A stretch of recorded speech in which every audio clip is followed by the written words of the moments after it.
Hey guys, what's going on? Darryl Addison at torpedopot.com, Darryl Addison at torpedopot.com, and you're looking at a kale that has successfully gone through the winter. We've actually took and we've cut off all of the dead earlier. I'm going to go back and cut a couple more off so that I can clean them up real well. Now, the thing about it, I have to ask myself, do I really want to eat this kale? I mean, it's going to grow back and it's going to grow back pretty big, but do I want to spend time having this kale grow back, or do I want another crop to go in here? And so I think I want another crop to go in here. So the reason for making this video is to show you how you would go into your next season and do it in less than 5 minutes. Most of you are outside now or inside getting your crops ready. You got your seeds and you got your trays going on. You got your light inside your house. You made a huge investment up front to get your plants in the ground, but we don't need to do that. You don't need to do that. Stop it, just stop it. What we're going to do now is to show you how to take and do your 5-minute garden. Kale have been going through the wintertime in this planter, and before that we had tomatoes. We've grown, I would say, maybe about 700 tomatoes in 10 of these planters. The same soil is there. We simply add soil, add soil, add soil, until we're able to constantly achieve our goals of getting the maximum amount of growth for that little bit of soil that we've added. So right now, I'm going to show you how to grow in less than 5 minutes. What we're going to do is this. I've cleaned the planter out. I'm going into my next season. A lot of the leaves and the dead stuff was inside of there, blowing all over the place. I cleaned all those leaves out. I've gotten rid of them. So now when I drop my seeds in, they'll immediately connect with this beautiful, beautiful soil. And this is the soil that we're looking now from this kale planter. That soil has got a lot of root systems, is embedded. It looks really great. Like a mycorrhizal fungi is actually built up inside of this soil, and it's doing very, very good. This is beautiful, beautiful soil. Okay, so I'm not going to turn my soil over.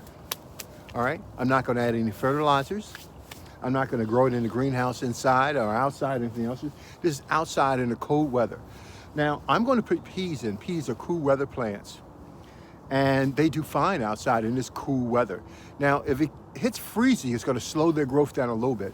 But in all actuality, if the season turns out to be very good, I expect these peas to start to take off and break the ground within, I'd say about two weeks. If it's really cold, maybe about 3 weeks.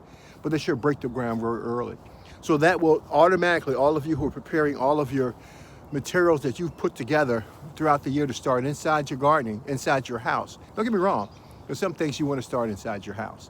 There's some beautiful plants that can't come out this time of the year. I get you. But when you're coming out early with cool weather plants, which I'm assuming that's your goal, you got your peas coming out early, you got your broccoli coming out early, you got a number of different plants coming out early, ready to grow, your collards, you may have some cabbage coming out early. We're going to do it. So let me show you what to do here. All I do is grab my peas. I've already cleaned my pot out, and I just drop them all over the place. Yeah. Now why? Because I might use these for microgreens. In other words, I might harvest these early in the process, or I might let them grow and just viney just come on down and start growing all over the place, because they're very viney and they'll start growing. And that's why I have the wood here. I have the wood here because I want them to reconnect with something natural in their environment. And so that's what we're doing. So I'm going to drop my seeds in. And I know you're saying, Darryl, how many seeds are you dropping? I really don't care. I want food. So when I want food, I can put in 100 peas, I can put in 50 peas. The objective is, in this case, it's not necessarily to grow all 100 peas until they get full, and then I would have to supplement. The objective is to take what little space I have to grow and get those microgreens early. Why?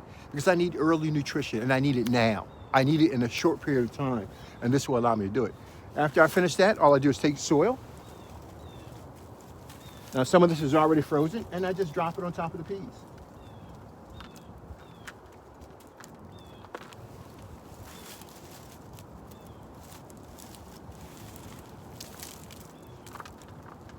That's all you do.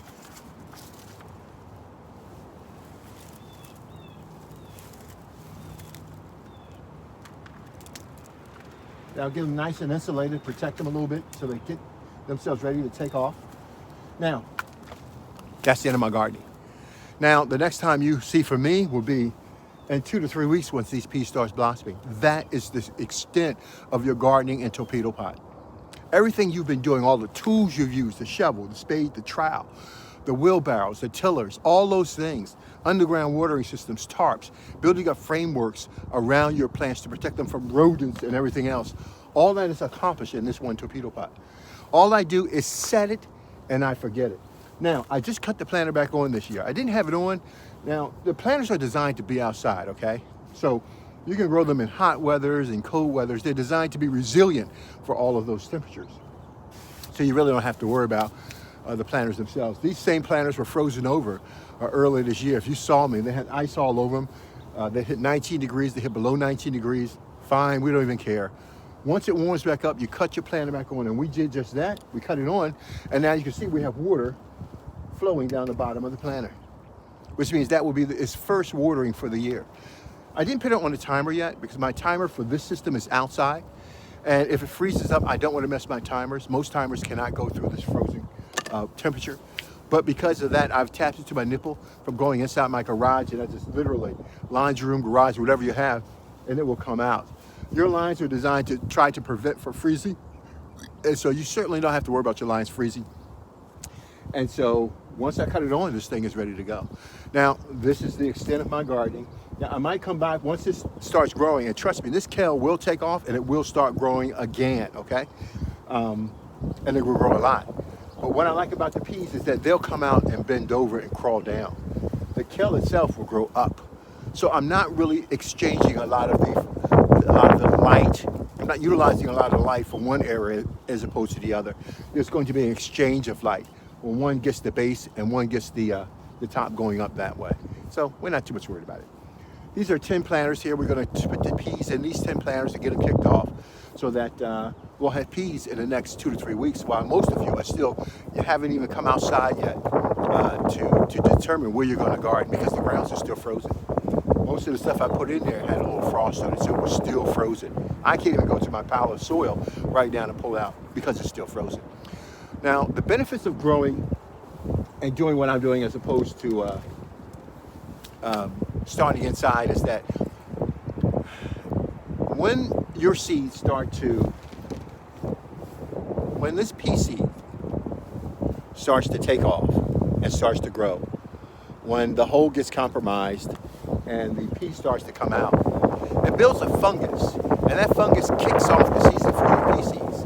So you don't want to do that fungus process inside and then transfer them outside. Now the plant has a perfectly new environment that it has to adapt to. I'm not saying that it will not adapt to it, but you want that continuity.